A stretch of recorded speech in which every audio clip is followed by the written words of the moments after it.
Hi, welcome to this tutorial. We'll show how to set up Caustics in D5, then use them to create realistic glassware, a bee water lamp, and a glistening pool. Imagine this. When light passes through a transparent surface that's not quite smooth, it will refract, meaning it no longer moves in parallel lines. The result? Shimmering light patterns known as caustics, which have two types: refractive and reflective. To put it simply, the light spots on a wall formed by light reflecting off the water surface is reflective caustics, while those at the bottom of a swimming pool are due to refractive caustics. We'll first show how to set caustics for glassware.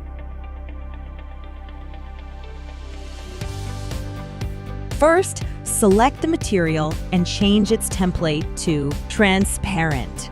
Switch on Caustics. Put a point light near the glass bottles and turn on the Caustics switch. Now, you can see caustics in real time. Increasing scattering intensity will brighten up light patterns, and softness controls how soft a pattern's edge is. You can change the base color of the glass material to affect the color of caustics and shadows. When light bounces off uneven glass, it will create a caustic effect, reproducing the look of flowing water. That's how a bee water lamp in rendering works. First, you need to evenly position some light sources in the glass lamp cylinder. After grouping them together, you can adjust their attenuation radius and switch on caustics. Add a normal map to simulate the water surface and turn on its caustics switch. The intensity of the normal map influences the intensity of light patterns, while UV controls their size.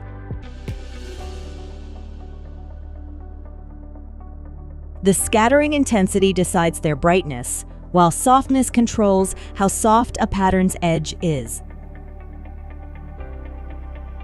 Move on to rotate the lamp and add keyframes. It's better to slow down the rotation speed. As the lamp rolls, you'll notice the light patterns changing with its movement. To get a colorful bee water lamp, you can adjust the color of glass or light sources, or give the glass material a base color map. The color of light patterns will change accordingly.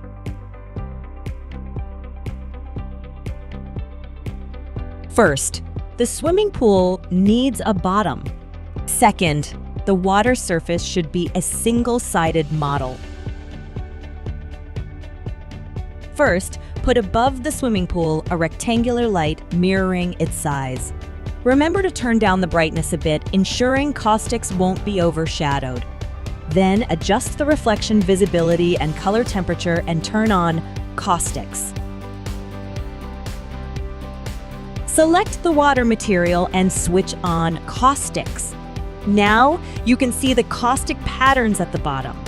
The normal map controls the look of patterns, while flow velocity influences the wave speed. First, to better show the underwater caustics, the specular of the pool bottom's material can be toned down. Second, when you increase the water depth, it will be harder to see the caustics.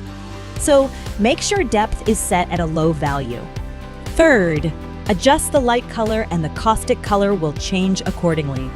Fourth, by changing how far the light is from the water surface, you can affect the range of caustics as well.